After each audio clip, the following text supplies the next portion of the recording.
बड़गढ़ उड़ीसा का धान का कटोरा माना जाता था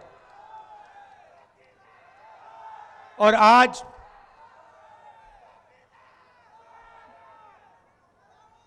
आज यहां के किसान हर रोज आत्महत्या करते हैं।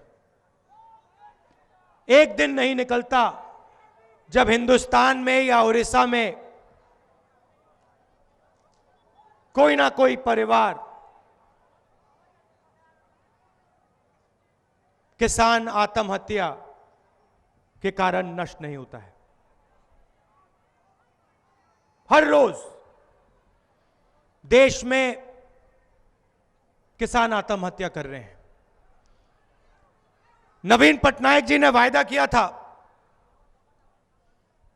कि वो कोल्ड स्टोरेज, पूरे उड़ीसा में एक कोल्ड स्टोरेज का जाल बिछा देंगे। उन्होंने आपको पानी देने का वायदा किया था, सिंचाई का वायदा किया। हर भाषण में नरेंद्र मोदी किसानों की बात करते हैं, किसानों को सही दाम देने की बात करते हैं। एक भाषण नहीं निकलता जहां नरेंद्र मोदी किसान के बारे में नहीं बोलता। और पिछले 5 साल में नरेंद्र मोदी जी ने हिंदुस्तान के सबसे अमीर 15-20 लोगों का 3.5 लाख करोड़ रुपया माफ किया है।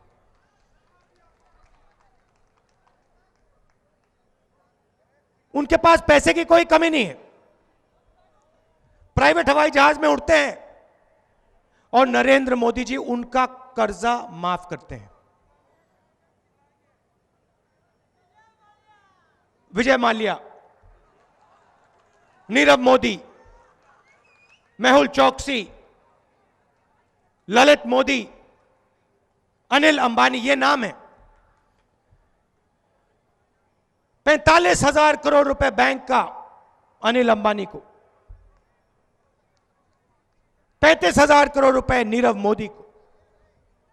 मगर जब हिंदुस्तान उड़ीसा का किसान कर्जा माफी की बात करता है, हाथ जोड़ के नवीन पटनायक जी से, प्रधानमंत्री से कहता है मेरा भी थोड़ा सा आप कर्जा माफ कर दीजिए, फाइनेंस मिनिस्टर अरुण जेटली जी कहते हैं नहीं, किसान का कर्जा माफ करना हमारी पॉलिसी नहीं है, हम नहीं करते। छत्तीसगढ़ के चीफ मिनिस्टर बैठे हैं, कुछ ही महीने पहले चीफ मिनिस्टर बने। नवीन पटनायक जी आपको यहां पे धान के लिए 1600 रुपए देते हैं। छत्तीसगढ़ में हमने 3 वायदे किए किसानों के लिए। 10 दिन के अंदर छत्तीसगढ़ के हर किसान का कर्जा माफ हो जाएगा। भाइयों और बहनों, ये छोटी बात नहीं है, ये बहुत बड़ी बात है। दूसरा वायदा, जो भी जमीन छत्तीसगढ़ के किसानों से ली गई, जिस पे कारखाने बनने थे, अगर उस जमीन पे 5 साल के अंदर कारखाना नहीं बना तो वो जमीन उद्योगपति से लेकर वापस किसानों को, आदिवासियों को दे दी जाएगी। और तीसरा वायदा, छत्तीसगढ़ में धान के लिए 2,500 रुपए किसान को दिए जाएंगे। हम मैसेज देना चाहते थे, छत्तीसगढ़ के किसानों को संदेश देना चाहते थे कि आप अकेले नहीं हो, यह देश आपका है, आप हर रोज अपना खून पसीना देते हो, इसीलिए छत्तीसगढ़ की सरकार आपके साथ खड़ी होगी, मध्य प्रदेश की सरकार, राजस्थान की सरकार आपके साथ खड़ी होगी और आपका कर्जा माफ होगा। और मैसेज हमने धमाके के साथ दिया। मैंने बघेल जी से कहा था, देखिए चुनाव जीतने के बाद 10 दिन के अंदर कर्जा माफ हो जाना चाहिए। और मैं गर्व से कहता हूं, भूपेश बघेल जी ने 6 घंटे के अंदर किसान का कर्जा माफ कर दिया और उसके 1-2 दिन बाद छत्तीसगढ़ के हर किसान को, हर धान के किसान को 2,500 रुपए, और 1 महीने के अंदर बस्तर में टाटा कंपनी के पास जमीन थी, 5 साल से उस पर कुछ नहीं हुआ, वो जमीन आदिवासियों को वापस दे दी। ऐतिहासिक निर्णय, पहली बार हिंदुस्तान में कानून के मुताबिक। जमीन अधिग्रहण बिल कानून हम लाए थे, उसमें साफ लिखा है जमीन बिना किसान के पूछे नहीं ली जा सकती है। अगर किसान ने अपनी जमीन दी तो मार्केट रेट से 4 गुना ज्यादा पैसा उसके बैंक अकाउंट में जाएगा, और अगर जमीन पर 5 साल के अंदर कुछ नहीं हुआ तो जमीन वापस किसान को मिलेगी। छत्तीसगढ़ के चीफ मिनिस्टर ने जमीन अधिग्रहण बिल कानून को लागू किया, सिर्फ यह किया है। दूसरी तरफ नरेंद्र मोदी लोकसभा में, राज्यसभा में उस कानून को रद्द करने की कोशिश करते हैं। 3 बार, भाइयों और बहनों, 3 बार उन्होंने उस कानून को बदलने की कोशिश की, क्योंकि वो आपसे आपकी जमीन चोरी करना चाहते हैं। जमीन चोरी करना चाहते हैं और 15-20 उद्योगपतियों को फ्री में देना चाहते हैं। 2 हिंदुस्तान बनाना चाहते हैं। यहां नवीन पटनायक जी ने कहा कि कोल्ड स्टोरेज का जाल बिछाएंगे, फूड प्रोसेसिंग प्लांट्स लगाएंगे, सिंचाई का काम करेंगे, और आपने देखा यहां पे ना उन्होंने सिंचाई का काम किया, ना फूड प्रोसेसिंग यूनिट लगाए, ना कोल्ड स्टोरेज दी। अब चलिए छत्तीसगढ़ चलिए, 2-3 महीने हुए हैं, हमने वायदा किया था कि किसान के खेत के पास हम फूड प्रोसेसिंग प्लांट्स का, स्टोरेज का जाल बिछा देंगे। छत्तीसगढ़ में काम शुरू हो गया है, फूड प्रोसेसिंग प्लांट्स का उद्घाटन शुरू हो गया है। मैंने खुद वहां पे जाके फूड प्रोसेसिंग प्लांट का उद्घाटन किया। यह फर्क है भाइयों और बहनों, हम बात करते हैं तो उसको करके दिखाते हैं, और वही बात मैं आपसे कहना चाह रहा हूं। जो हमने छत्तीसगढ़ में किया वो हम ओडिशा में भी आपके लिए करना चाहते हैं।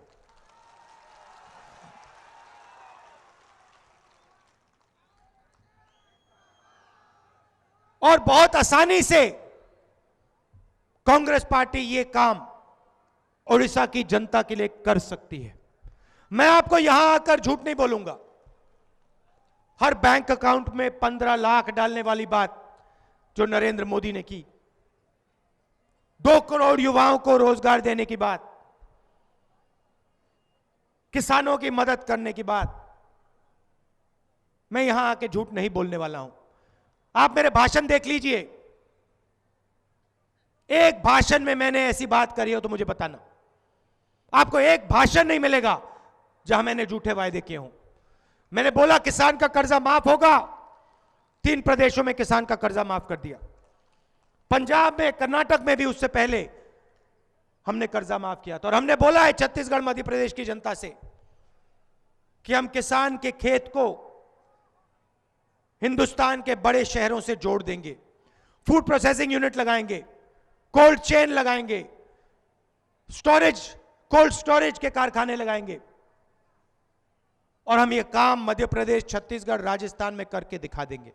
मगर हम ये काम आपके लिए भी करना चाहते हैं, और आपको कांग्रेस पार्टी को समर्थन देना पड़ेगा, वोट देना पड़ेगा।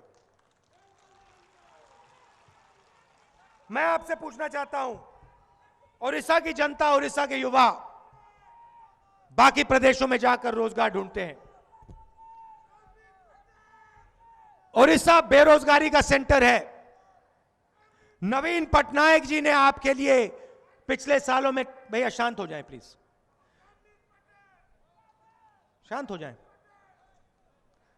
नवीन पटनायक ने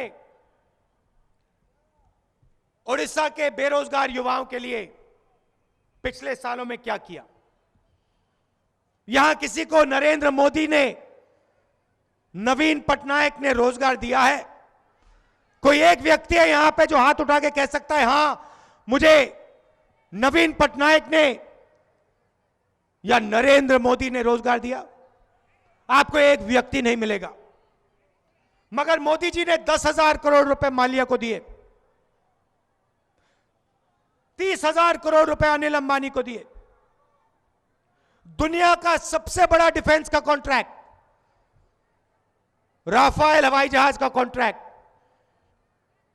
भ्रष्टाचार करके नरेंद्र मोदी ने पूरा का पूरा अनिल अंबानी को पकड़ा दिया। 30,000 करोड़ रुपए उसकी जेब में डाले। डिफेंस मिनिस्ट्री के लोगों ने साफ कहा कि नरेंद्र मोदी ने पैरेलल नेगोशिएशन किया।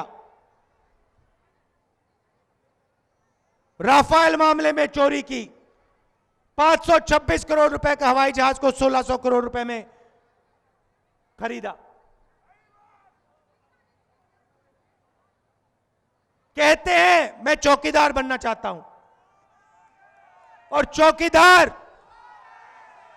सच्चाई यह है कि हिंदुस्तान के जो चौकीदार हैं उन्होंने अनिल अंबानी को 30,000 करोड़ रुपए का फ्री गिफ्ट दिया।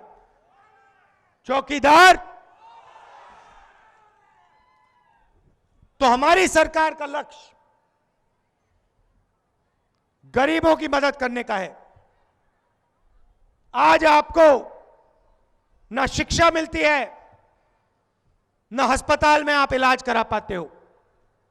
नरेंद्र मोदी, नवीन पटनायक पूरा का पूरा शिक्षा का सिस्टम, स्वास्थ्य का सिस्टम प्राइवेटाइज करने में लगे हुए हैं। हम सरकार का पैसा अस्पताल, कॉलेज और यूनिवर्सिटीज बनाने में लगा देंगे। नेशनल लेवल पे हमने कहा है कि जिस प्रकार से हमने राजस्थान में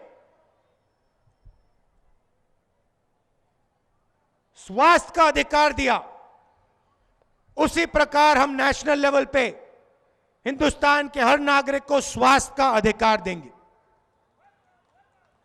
और कम से कम पैसे में आप अस्पतालों में अपना इलाज करा पाओगे, और आपके बच्चों को आप कॉलेज और यूनिवर्सिटी में कम से कम पैसे देकर भेज पाओगे।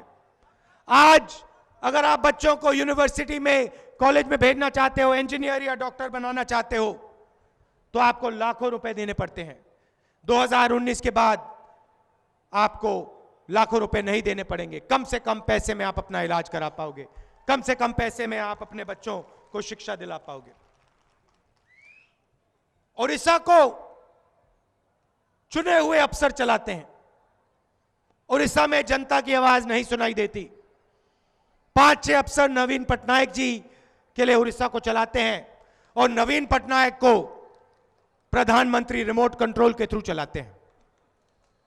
तो जो आपकी आवाज है, आदिवासियों की आवाज, किसानों की आवाज, महिलाओं, माताओं, बहनों की आवाज, वो सरकार तक नहीं पहुंचती है। हम आपकी सरकार चलाएंगे। सरकार में किसानों की आवाज, मजदूरों की आवाज, छोटे दुकानदारों की आवाज सुनाई देगी। नरेंद्र मोदी ने जीएसटी लागू किया, गब्बर सिंह टैक्स, छोटे दुकानदारों को बेरोजगार किया, स्मॉल और मीडियम इंडस्ट्री वालों को नष्ट किया। जैसे ही हमारी सरकार आएगी, गब्बर सिंह टैक्स को हम सच्ची जीएसटी में बदल देंगे। एक टैक्स होगा, कम से कम टैक्स होगा और साधारण टैक्स होगा। और ओडिशा में सरकारी पोस्ट खाली पड़ी हुई हैं। 1.5 लाख स्टेट गवर्नमेंट्स की पोस्ट खाली हैं, 30,000 स्कूल टीचर्स की पोस्ट खाली हैं, और 5,000 मेडिकल स्टाफ की पोस्ट खाली हैं। जैसे ही हमारी यहां सरकार बनेगी, हम इन पोस्ट को भरने का काम शुरू कर देंगे, आपको रोजगार देने का काम शुरू कर देंगे। भाइयों और बहनों, मैंने नरेंद्र मोदी जी के भ्रष्टाचार के बारे में बोला, थोड़ा सा मैं नवीन पटनायक जी के भ्रष्टाचार के बारे में भी बोलना चाहता हूं। पूरा प्रदेश जानता है कि 5,000 करोड़ रुपए चिट फंड के मामले में चोरी किया गया है, और 50,000 करोड़ रुपए माइनिंग स्कैम में नवीन पटनायक ने अपने मित्रों को आपका पैसा चोरी करके दिया है। मैं आपको आश्वासन देना चाहता हूं, चाहे वो दिल्ली की बात हो, उड़ीसा की बात हो, जिसने भी जनता का पैसा चोरी किया है, भ्रष्टाचार किया है, उस पे हम कार्रवाई करेंगे और न्याय आपको दिलवाएंगे। अंत में चुनाव का समय है। कांग्रेस पार्टी विचारधारा की लड़ाई लड़ रही है। हम देश को जोड़ने की बात करते हैं, सब धर्म को, हर जात को, हर प्रदेश को, हर भाषा को जोड़ने की बात कर रहे हैं, और नरेंद्र मोदी जी नफरत फैला रहे हैं और देश को तोड़ने की, बांटने की बात करते हैं। चुनाव में आप कांग्रेस पार्टी को समर्थन दीजिए। कांग्रेस पार्टी ही उड़ीसा को और देश को प्रगति के पद पे ले जा सकती है। आप दूर दूर से आए, इसके लिए आप सबको बहुत बहुत धन्यवाद। नमस्कार, जय हिंद।